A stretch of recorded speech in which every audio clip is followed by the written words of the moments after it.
Olá, eu sou a Thaís, Índice Fazenda Coelho. Venho apresentar para vocês minha pesquisa, né, do meu mestrado, intitulado Julgamentos das Crianças sobre Quebras de Normatividades da Escola, que teve como orientadora a professora doutora Luciana Maria Caetano, e o trabalho faz parte do programa de Psicologia Escolar e do Desenvolvimento Humano, do IP, né, da USP.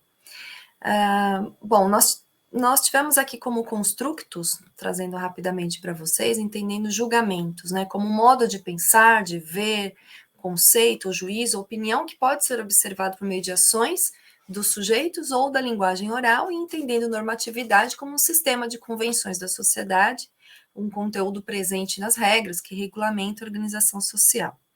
O nosso referencial teórico, nós tivemos da parte teórica, então, uma parte para discutir o desenvolvimento psicológico moral da criança. Nós utilizamos como base teórica as pesquisas de Jean Piaget e também da teoria do domínio social, Larry Nucci, Turiel e Smetana, né, como referência dessa teoria, e dimensões da educação moral, em que nós vamos discutir, então, essas dimensões a partir do referencial teórico Yves de Lattaille. Temos também Thelma Vinha, a própria professora Luciana Maria Caetano, Lino de Macedo, Rita De Vries e Beth Zahn.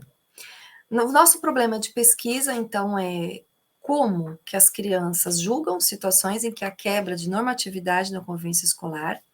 O nosso objetivo geral foi caracterizar esses julgamentos das crianças, né, das situações em que há quebra de normatividade, e específicos investigar se as regras que as crianças vão apresentar estão de acordo com o domínio prevalente de cada situação, caracterizar esses julgamentos das crianças de acordo com a teoria do domínio social, então, se é uma dimensão moral, convencional, pessoal ou prudencial, investigar se existia diferença entre as respostas das crianças quanto variável, grupo e gênero, e se existia diferença nas respostas quanto ao domínio prevalente de cada situação. O método da pesquisa foi descritiva e exploratória, com abordagem qualitativa e também inferencial. Tivemos 63 crianças participando, sendo 32 delas cursando o segundo ano do ensino fundamental. Então, fizemos 2 grupos, crianças cursando o segundo ano e praticamente metade de crianças cursando o quinto ano do ensino fundamental. Usamos como instrumento a entrevista sociodemográfica e a entrevista sobre quebra de normatividade da convivência escolar, que eu vou apresentar aqui para vocês. Então, essa entrevista, né, nós contamos 4 histórias, 4 situações para a criança. Cada situação tem um domínio prevalente a partir da teoria do domínio social. Então, a primeira situação tem uma prevalência do domínio convencional, que é quando uma criança tem uma dúvida na atividade escolar e a professora, os seus colegas não percebem e a criança também não pede ajuda. Temos a situação de um empurrão proposital, que tem uma prevalência do domínio moral, que é quando uma criança está brincando e alguém a empurra de propósito. O correr na rampa, que é, então, um aspecto do domínio prudencial, onde uma criança, então, corre, né, está indo embora e corre muito rápido na rampa. E a última situação tem um domínio pessoal que prevalece, que é a questão da escolha do lugar. Quando, então, uma criança quer muito sentar próximo à sua colega, ao seu colega, e nessa escola é a professora quem escolhe o lugar, e ele combina de trocar o lugar. O que acontecia é que nós contamos, a cada história contada, nós fazíamos perguntas, né? Vinha a entrevista. Então, a primeira história foi contada e nós fazíamos essas perguntas. Depois, a segunda história, assim por diante. Então, nós colocamos o que está acontecendo na história, como a primeira pergunta, como um critério de inclusão, para ver se a criança estava compreendendo bem a história. Há uma regra sobre isso, assim a gente conseguia identificar o tipo de regra que a criança apresentava, qual regra, para ver se havia coerência, né, dessa regra com a dimensão e com a quebra, se acha certo ou errado, para investigar o julgamento, e por que, para investigar a justificativa desse julgamento. Utilizamos procedimentos de coleta como conforme o que é solicitado, né, tudo correto, então termo de consentimento livre esclarecido, fizemos o rapport, o termo de assentimento também, a entrevista foi via Google, com registro em forms e também gravado todas as entrevistas, porque foi num momento de pandemia e tivemos que fazer, então, tudo via Google. Nós utilizamos como procedimento de análise a categorização das regras de acordo com a teoria do domínio social e a classificação dos julgamentos foi feito por juízes com um coding system, da pesquisa da professora Luciana Maria Caetano e a Betânia Delagre. Então, nós tivemos, né, esse é o quadro para que vocês possam ver como que nós fizemos a caracterização das respostas, usando esse quadro. Então, se era perspectiva moral, convencional, pessoal, prudencial, ou outro, quando as respostas da criança não sabia responder, ou a resposta não se encaixava em nenhuma dessas categorias. E para cada domínio, temos diferentes categorias que foram criadas e aprovadas pelos juízes a partir das respostas que as crianças foram dando. Né? Foi assim que nós classificamos.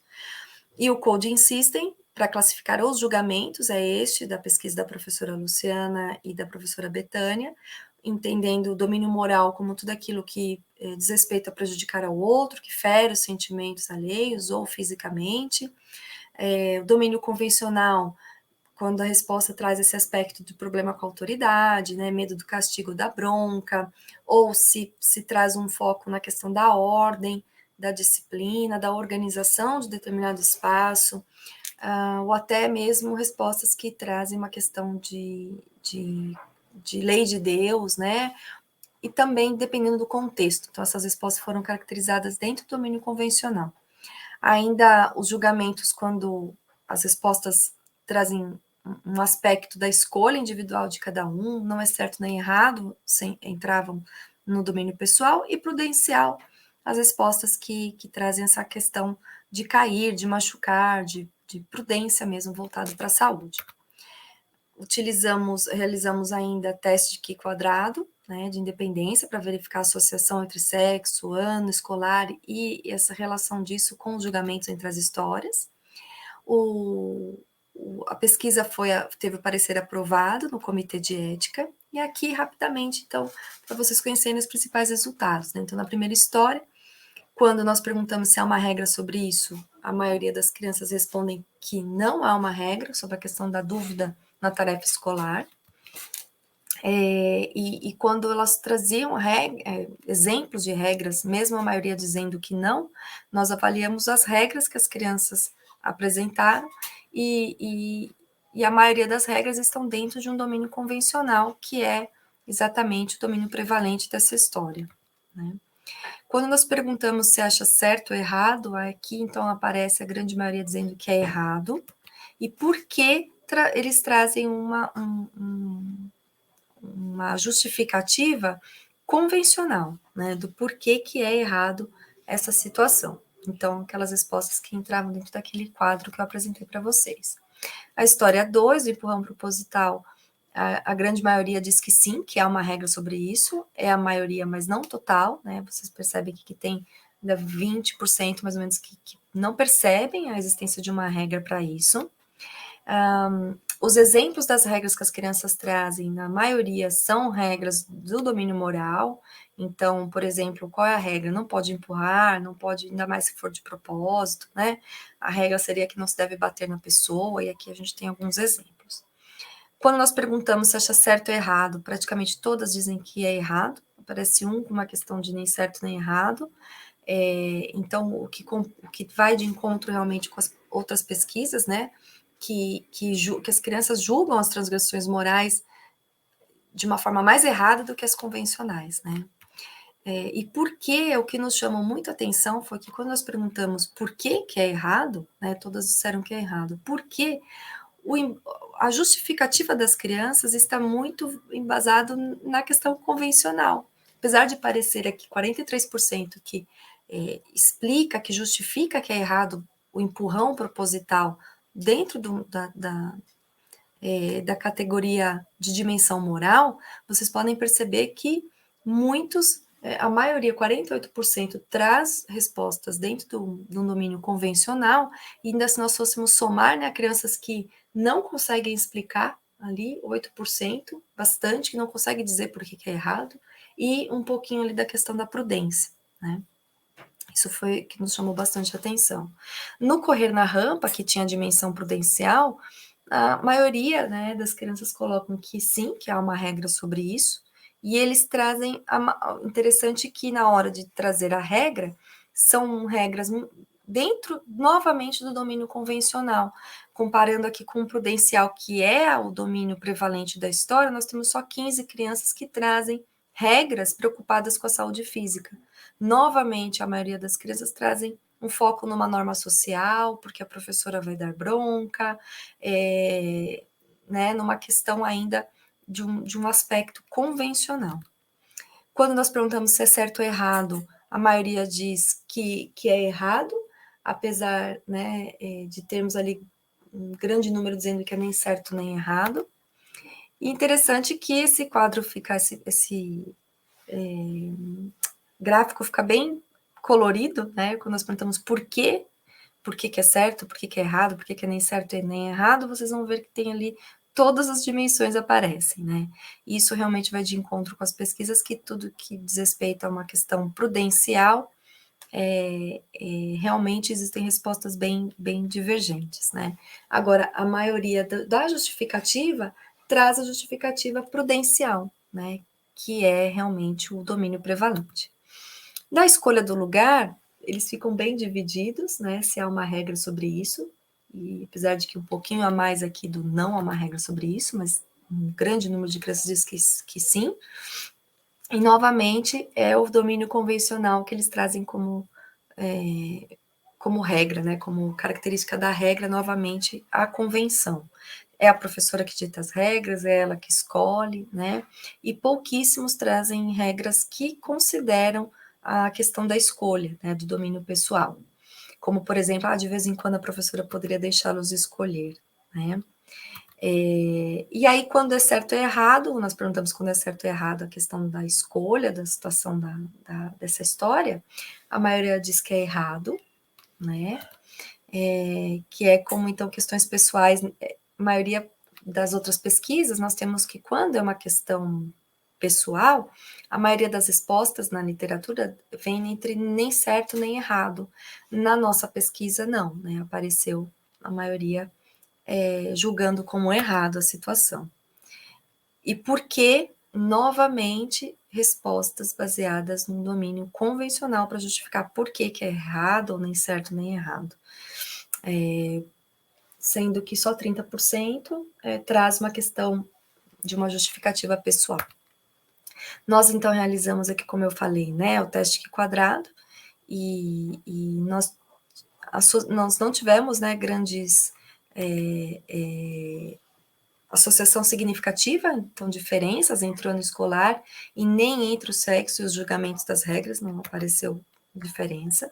A regra não é perceptível, as nossas considerações finais, então, percebemos que a regra não é perceptível para a maioria das crianças, nas histórias em que nós temos uma dimensão convencional, nem no pessoal, ela não é tão perceptível que existe uma regra, que possa existir uma regra. Com exceção da história da dimensão moral, em que a maioria das regras apresentadas são de perspectiva moral, em todas as outras eles vão trazendo uma perspectiva convencional, como eu apresentei há pouco. Em todas as histórias, a maioria das crianças julgaram a situação errada, né? No entanto, são os julgamentos convencionais que prevalecem em todas as situações aqui que nós estudamos. Exceto a dimensão prudencial, que vocês viram que eles trazem julgamento prudencial como prevalência.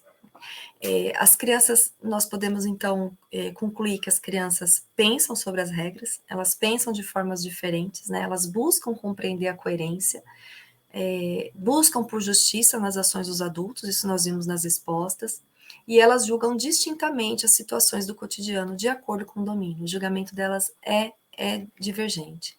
O domínio convencional sobressai entre os demais, e aí nós podemos também considerar aqui que a escola tem lidado com a situação de domínio moral convencional, prudencial e pessoal de uma forma muito semelhante, né, prevalecendo argumentos convencionais que vão reforçar o respeito unilateral e a obediência à autoridade.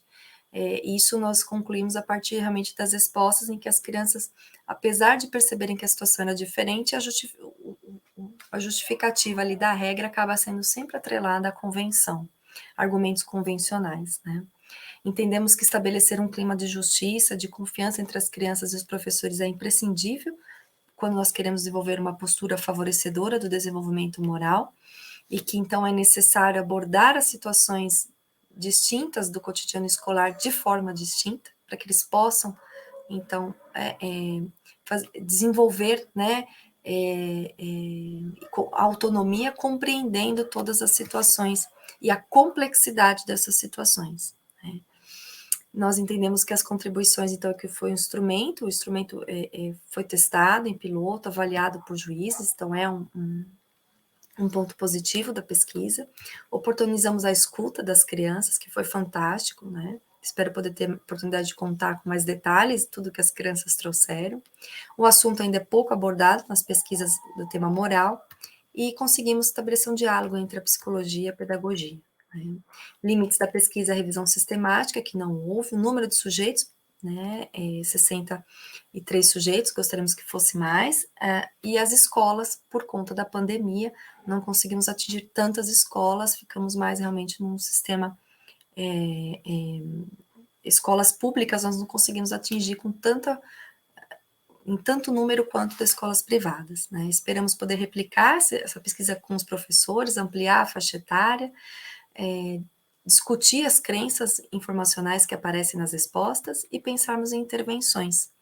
E pensamos também em implicações para a educação moral, é um capítulo extra do nosso trabalho, para pensarmos então o papel do estudante, da gestão dos professores e de intervenções que vão favorecer o desenvolvimento pleno dos estudantes. Muito obrigada, deixo aqui também com vocês o referencial bibliográfico e espero encontrá-los em breve.